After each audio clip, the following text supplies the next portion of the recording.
पिछड़ा, दलित और अल्पसंख्यक पीडीए मिलकर इसको हो जाएगा, उत्तर प्रदेश में खुशहाली आएगी। आज जिस तरीके से नौजवान भैया पढ़े लिखे रोड पे घूम रहे हैं, आज वो भी गवर्नमेंट की नौकरी करते, जो लायक हैं उनको नौकरी मिलना चाहिए, जो लायक नहीं है नहीं मिलना चाहिए।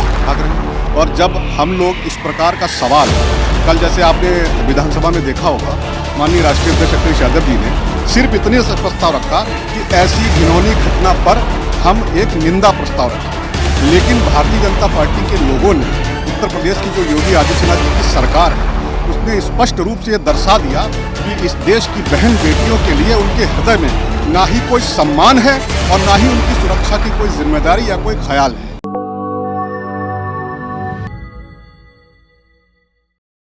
नमस्कार, मैं समीर अहमद हाशमी और आप देख रहे हैं न्याय 24। इस वक्त हम मौजूद हैं समाजवादी पार्टी कार्यालय के ठीक सामने और यहां पर समाजवादी पार्टी के नेता मौजूद हैं। जिस तरीके से 2024 को लेकर सियासी समीकरण बनाए जा रहे हैं और आज तीसरा दिन है विधानसभा सत्र का, तो सरगर्मियां तेज हैं। जो सत्ताधारी पार्टी उसको घेरने की विपक्ष पूरी तरीके कोशिश कर रहा है, क्या कहना चाहिए? इस समय स्पष्ट है, उत्तर प्रदेश में भाजपा की सरकार है, जंगल राज कायम है और निकट भविष्य में समाजवादी पार्टी की सरकार आएगी। इनका दिमाग दुरुस्त हो जाएगा, उत्तर प्रदेश में खुशहाली आएगी। जी, जिस तरीके से अखिलेश यादव कह रहे हैं कि हम एक निंदा प्रस्ताव लाना चाहते हैं मणिपुर की घटना पर, लेकिन सरकार की तरफ से कहा जा रहा है कि दूसरे प्रदेश की घटनाओं का यहाँ पर जिक्र क्यों किया जाए? हमारे प्रस्ताव में है, निंदा प्रस्ताव हमारी जो पार्टी का संविधान उसमें है। तो इस समय जितनी घटनाएं उत्तर प्रदेश में या देश में हो रही हैं, भाजपा उनका संज्ञान नहीं ले रही है। हम लोग पुरजोर विरोध करेंगे, विरोध कर रहे हैं और निश्चित रूप से हम लोग कामयाब होंगे।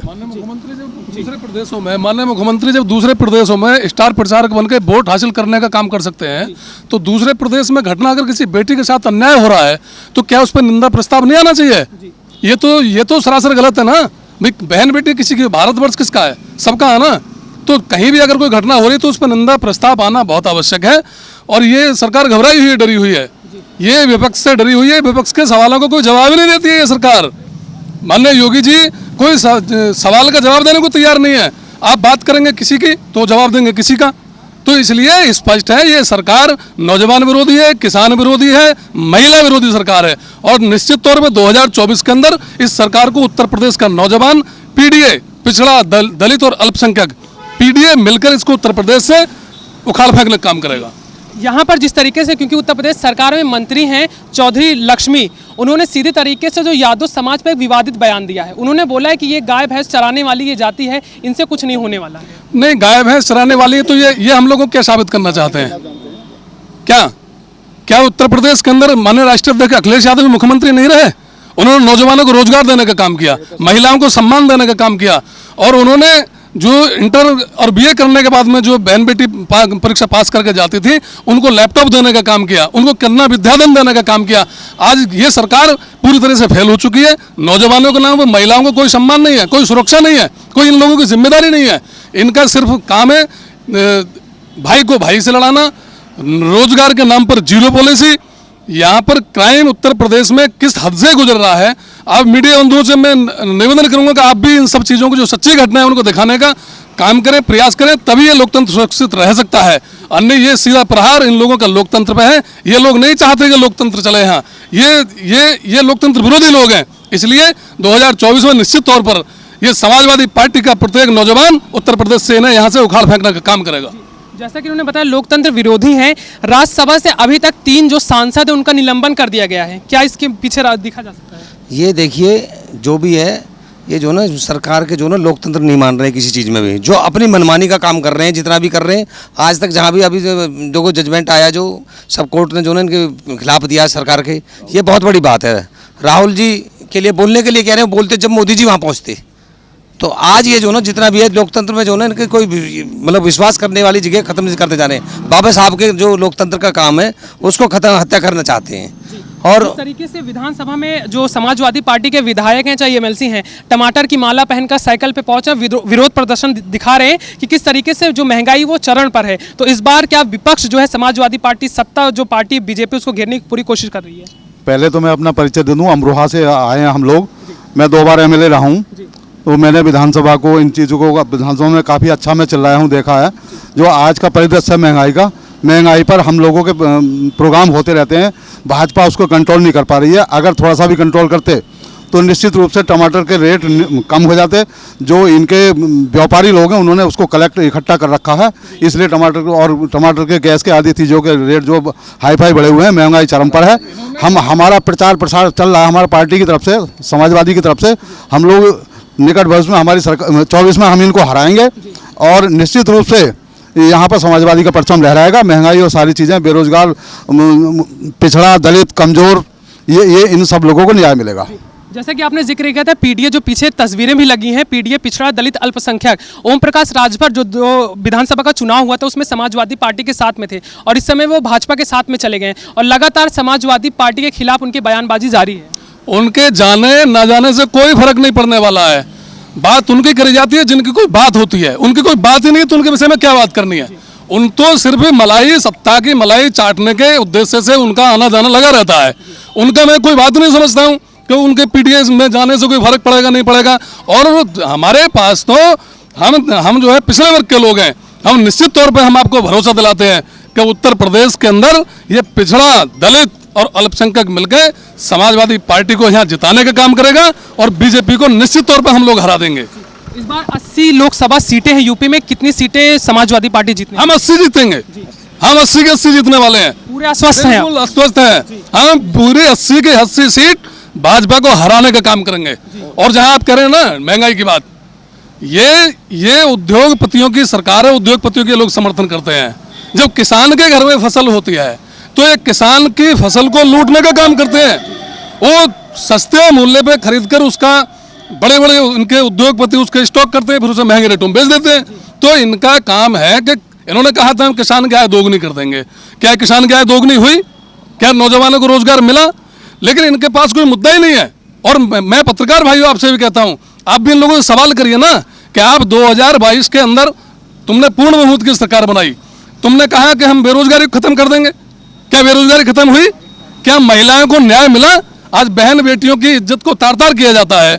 कोई इनका अधिकारी, इनका कोई बड़ा सीनियर लीडर है, मिनिस्टर को बोलने को तैयार है? अगर हम उस पर बहस करने की बात करते हैं विधानसभा के अंदर, हमारे विधायकगण या हमारे नेता, हमारे माननीय राष्ट्रीय अध्यक्ष जी, तो उसको जो है प्रस्ताव को पारित नहीं किया जाता है। तो इन लोगों से क्या उम्मीद करी जा सकती है? ये लोग किसान विरोधी हैं, ये लोग नौजवान विरोधी हैं, ये लोग महिला विरोधी हैं। और हम आपसे भरोसा और विश्वास से कहते हैं कि उत्तर प्रदेश से 2024 के अंदर इन्हें यहाँ से उखाड़ फेंककर समाजवादी पार्टी के नेतृत्व में देश के अंदर सरकार बनने जा रही है। हम आपसे कहना चाहते हैं इस चीज़ को। एक लास्ट प्रश्न करना चाहेंगे आपसे, क्योंकि जिस तरीके से शिवपाल यादव समाजवादी पार्टी के लिए लगातार प्रचार कर रहे हैं और ये कयास लगा जाने आजमगढ़ से वो चुनाव लड़ सकते हैं, क्या उनके पार्टी में जिस तरीके से प्रचार कर रहे हैं 2024 में फायदा मिलेगा? निश्चित रूप से फायदा मिलेगा। शिवपाल जी बहुत ताकतवर व्यक्ति हैं, बहुत अच्छा पूर्वांचल में उनका, वैसे तो सारे उत्तर प्रदेश में बहुत अच्छा है, लेकिन पूर्वांचल में और बुंदेलखंड में बहुत अच्छा उनका असर है। निश्चित रूप से उसका बहुत बड़ा फायदा हम लोगों को मिलेगा और वो जहाँ जहाँ प्रचार कर रहे हैं वहाँ की सीटें निश्चित रूप से चुनाव जीतेंगी। समाजवादी के परचम यहाँ पर लहराएगा। जिस तरीके से महंगाई चरण पर है, क्या जब आप रसोई बनाते हैं तो उसमें टमाटर, जो हरी मिर्ची है, गायब होती नजर आ रही है? भैया हम कुछ खा ही नहीं पा रहे, गरीबी की वजह, महंगाई की वजह से कुछ नहीं खा पा रहे, बहुत गरीब लोग हैं हम। जब मोदी ने योगी ने सब देश को लूट लिया है, हम लोग क्या करें बताओ, मर जाएं? सब्जी भी नहीं खा पा रहे, रोटी भी नहीं खा पा रहे, नमक भी नहीं मिल रहा है नी तरीके से। जो गल्ला दिया है 5-5 किलो, उसमें भी नमक में वो कंकड़ आ रहे हैं, वो भी नहीं खा पा रहे नी की तरह से। वो तो गुणगान गाते थे कि कोरोना टाइम में हमने 5 किलो राशन बंटवाया है, हमने सबकी मदद की है। ना राशन बंटवाया है, ना कुछ बंटवाया है। जो झूठे वादे हैं, जनता को गुमराना, चूतिया बनाना, उल्लू बनाना। मोदी को, योगी को वोट देगा, वो देश की बर्बादी करेगा। यानी 2024 में किसकी सरकार बनने वाली है? अखिलेश भैया जिंदाबाद जी। यहाँ पे जो महिला सुरक्षा की बात की जाती है, आप स्वयं एक महिला हैं, किस तरीके से यहाँ की सुरक्षा महिलाओं की देखती हैं आप? यहाँ अखिलेश भैया के दरबार में सुरक्षा रहती है, यहाँ के बाद योगी मोदी के दरबार में सुरक्षा नहीं रहती है। महलों की लूट, महलों को गुमराना, महलों को, जनता को रोड पर, सड़क पे बिल्कुल कर दिया है। छोटे छोटे बच्चों को पालने में सरकार में कुछ नहीं समझ में आ रहा है। अपने अपने आज इसके चौतरे पे, कल उसके चौतरे पे, आज उसके दरवाजे पे, कल उसके दरवाजे पे, कोई इधर खाना मांग रहे, कोई उधर मांग रहे। भैया की सरकार में पेट भर के खाना तो मिलता था खाने के लिए, इस सरकार में खाना भी नहीं पेट भर के मिलता है। ये लगातार अखिलेश यादव को स्थिति मेरी खराब है भैया, हम जल गए। भैया ने मेरा इलाज कराया, तब आज हम जिंदा लखनऊ में खड़े हैं। भैया ने लखनऊ मेडिकल में कराया, भैया ने मेरा सिविल में कराया, भैया ने मेरा दिल्ली अपोलो हॉस्पिटल में भी कराया, तब ये गर्दन मेरी सही हुई है। तब आज भैया के दरबार में हम खड़े हैं। भैया यानी अखिलेश यादव जी, अखिलेश यादव जी, हाँ उन्हीं से भैया कहते हैं। उन्हीं ने मेरा इलाज कराया है। और जब सरकार बनी है तब से मुझे 1 रुपए की फायदा नहीं है। मेरे बच्चे भी भूखनंद मरते, हम भी भूखनंद मरते हैं। हम विधवा औरत हैं, कोई सहारा नहीं, लैट्रिन बाथरूम वो भी नहीं, विकलांग भी हैं। मेरा पास है विकलांग का, बहुत एप्लीकेशन भी दिए हैं, मुझे लैट्रिन बाथरूम भी नहीं मिली, मुझे कोई सुविधा नहीं। भैया के दरबार से मुझे आवास भी मिला था यहाँ, और मोदी योगी की सरकार में मुझे कोई फायदा नहीं मिली। ये जो कहते हैं कि प्रधानमंत्री आवास योजना, जो शौचालय दिया जा रहा है या जो पेंशन बनवा, कोई आपको सुविधा नहीं मिली? कोई सुविधा नहीं हमको मिली, ये झूठे वादे हैं, कोई सुविधा नहीं मिली। मोदी योगी को वोट देने वाला देश को बर्बाद करने वाला, उनने तो रोड भी बेच ली, स्टेशन भी बेच लिया, उनने तो सब बस अड्डे भी बेच ले। कोई ऐसा रखा ही नहीं है जो जिससे जनता अपना पालन पोषण कर सके। और वो कहते तो भर्तियां निकालेंगे, लड़कों को लगाएंगे, जो करेंगे वो करेंगे। कहाँ भर्तियां उनकी गई, कहाँ लड़के गए, कहाँ कुछ गया, बताइए भैया। हैं आज जिस तरीके से नौजवान भैया पढ़े लिखे रोड पे घूम रहे हैं, आज वो भी गवर्नमेंट की नौकरी करते, जो लायक हैं उनको नौकरी मिलना चाहिए, जो लायक नहीं है तो नहीं मिलना चाहिए। हैं अच्छे अच्छे पढ़े लिखे घूम रहे हैं, और भैया सरकार में नौकरी मिलती थी, अब तो कह रहे 5 ही साल की नौकरी है, 4 ही साल की नौकरी है। हैं जो आदमी मेहनत करेगा वो 5-4 साल की नौकरी करेगा, वो तो अपनी नौकरी के लिए मेहनत करेगा तो अपनी पूरी नौकरी करेगा। ये सरकार के वादे हैं, इस सरकार से कोई उम्मीद नहीं। अखिलेश भैया जिंदाबाद, मुलायम सिंह जिंदाबाद। यानी 2024 में आप कह रहे हैं अखिलेश यादव की वापसी होने वाली है? जी, पूरी ताकत से, जी जान से, तन मन से सरकार के लिए तैयार हैं लड़ने के लिए। जिस तरीके से बिल्कुल आप देख सकते हैं कि सीधे तरीके से कह रहे हैं कि जमीनी स्तर पे जो दावे किए जाते हैं कि शौचालय वहाँ पे उनको उपलब्ध कराया जा रहा है, प्रधानमंत्री आवास उपलब्ध कराया जा रहा है, लेकिन यहाँ पे वो जीता जागता सबूत है कि इनको वो चीज़ें नहीं मिल पा रही हैं। जिस तरीके से विधानसभा का सत्र है, और अगर राज्यसभा की बात करें तो 3 सांसद का निलंबन हो चुका है, और ये विपक्ष आरोप लगा रहा है कि विपक्ष की ये आवाज़ दबाने का प्रयास किया, जो बोल रहा है सांसद से उसको निकाल दिया जा रहा है। देखिए, ये तो आप देख ही रहे हैं, चाहे आम आदमी पार्टी के सांसद संजय सिंह जी हों, एक जेन्युइन मुद्दे पर, एक ऐसा मुद्दा जिससे पूरा देश कलंकित हुआ, लज्जित हुआ पूरे विश्व पटल पर, मणिपुर की घटना। उस घटना पर देश के प्रधानमंत्री के पास यदि इतना समय नहीं है कि वो सदन में खड़े होकर पूरे देश की बहन बेटियों और माँओं को ये आश्वस्त कर सकें कि उनके रहते इस प्रकार की जघन्य घटना की पुनरावृत्ति इस देश में नहीं होगी, वो पीठ दिखाकर भाग रहे हैं। और जब हम लोग इस प्रकार का सवाल, कल जैसे आपने विधानसभा में देखा होगा, माननीय राष्ट्रीय अध्यक्ष अखिलेश यादव जी ने सिर्फ इतने से प्रस्ताव रखा कि ऐसी घिनौनी घटना पर हम एक निंदा प्रस्ताव रखें, लेकिन भारतीय जनता पार्टी के लोगों ने, उत्तर प्रदेश की जो योगी आदित्यनाथ जी की सरकार है, उसने स्पष्ट रूप से ये दर्शा दिया कि इस देश की बहन बेटियों के लिए उनके हृदय में ना ही कोई सम्मान है और ना ही उनकी सुरक्षा की कोई जिम्मेदारी या कोई ख्याल है। तो अगर हम इन ज़रूरी मुद्दों पर भी सवाल उठाने पर संसद से आप सांसदों को सस्पेंड कर देंगे या हमें मुद्दे नहीं उठाने देंगे विधानसभा में, तो फिर इस देश में कहने और सुनने वाला ही कोई नहीं होगा। तो फिर आप देख सकते हैं, देश का दुर्भाग्य है कि ऐसी सरकार को हम लोगों ने छलावे में आके, षड्यंत्र के तहत, झूठे वादों में आकर उनको चुन लिया, ऐसे लोगों को जो आज हमारी बहन बेटियों की आबरू तक नहीं बचा पा रहे हैं। और आबरू बचाना तो बहुत दूर है, उनकी आबरू लुटने पर हम जो सवाल करते हैं तो हमारे सवाल पर भी पहरा है। इससे ज़्यादा दुर्भाग्य इस देश के लिए और कुछ नहीं हो सकता। आपका क्या नाम है? प्रमोद यादव जी। जिस तरीके से यहाँ पे आरोप प्रत्यारोप का दौर चल रहा है, और उसके बाद 10 तारीख को क्योंकि अविश्वास प्रस्ताव लोकसभा में लाया गया है कि प्रधानमंत्री आकर बोले, अगर ये चीज़ें होती, प्रधानमंत्री पहले आ जाते तो शायद जो प्रस्ताव है वो लाया ना जाता। देखिए, ऐसा है, जिम्मेदार हैं देश के प्रधानमंत्री जी, उनको बोलना चाहिए था। वो फ्रांस में बोलते हैं, अमेरिका में बोलते हैं। जब देश में बड़ी घटना हुई है, और ऐसी घटना हुई है, संभवतः जो नंगा जो चित्र दिखाया गया है, ये बहुत ही दुर्भाग्यपूर्ण घटना है। प्रधानमंत्री जी को देश के मुखिया के रूप में बोलना चाहिए था, लेकिन चुप्पी ये देश की जनता को अच्छी नहीं लगी, नागवार गुजरी है कि हमारा मुखिया कैसा है। हमारा मुखिया जिम्मेदार नहीं लगता है। जो जिम्मेदार होता है उसको दर्द होता है, वो आता है बाहर और कहता है, और लेकिन उन्होंने चुप्पी साध करके पूरी भाजपा की जो महिला नेता हैं, जो छोटी छोटी घटनाओं पे जो चीखा चिल्ला करती है सदन के अंदर, वो भी चुप हो गई। तो ऐसा लगता है कि हम लोग, एक हमारा जो मुखिया है वो बेगाना है। स्मृति ईरानी का आप जिक्र कर रहे हैं। जी जी जी। तो स्मृति ईरानी जी जरा सी कहीं कोई अगर घटना होती थी तो उस पर वो इतना चीखती थी सदन के अंदर कि ऐसा लगता था कि कोई सीरियल बना रही हैं। लेकिन इस घटना को लेकर के संभवतः उनको पता नहीं है या जानना नहीं चाहती, या जान करके क्या किया उन्होंने, ये बड़ा दुर्भाग्य है कि उनको भी आगे आकर के प्रधानमंत्री जी को जगाना चाहिए कि आप कुछ बोले।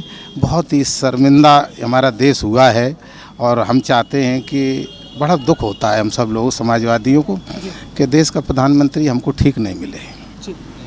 जैसा कि यहाँ पर काफ़ी लोग हैं जो ये बात कर रहे हैं कि किस तरीके से सदन में चाहे जो सांसद हैं उनके निलंबन का मामला हो, विधानसभा में चाहे निंदा प्रस्ताव का मामला हो, चाहे बेरोजगारी, महंगाई, जिस तरीके से विपक्ष, क्योंकि इस बार आपने देखा होगा शायद 2022 में जो गलती 2019 में और 2017 में जो गलती समाजवादी पार्टी ने कर दी थी, शायद वो गलती अब वो करने के मूड में नहीं है। और लगातार बैठकों के दौर के बाद अब का जो विधानसभा है, क्योंकि आपने इससे पहले वाली जो विधानसभा का रुख देखा होगा, सरगर्मियां विधानसभा के अंदर, यानी अखिलेश यादव और सामने योगी आदित्यनाथ दोनों की मौजूदगी में जो वहां पे वार पलटवार चल रहा था, यानी किसी हालत में सत्ता पार्टी को विपक्ष छोड़ने के मूड में नहीं है। और निंदा प्रस्ताव पे अखिलेश यादव ने स्पष्ट कर दिया है कि निंदा प्रस्ताव आना चाहिए, और जो मणिपुर का जो मुद्दा है उस पर योगी आदित्यनाथ बोले, ये यहाँ विधानसभा का मामला है। और लोकसभा की अगर बात करें तो जो विपक्ष है, क्योंकि इंडिया जो गठबंधन है उसका समूचा विपक्ष है, उसने सीधे तरीके से अविश्वास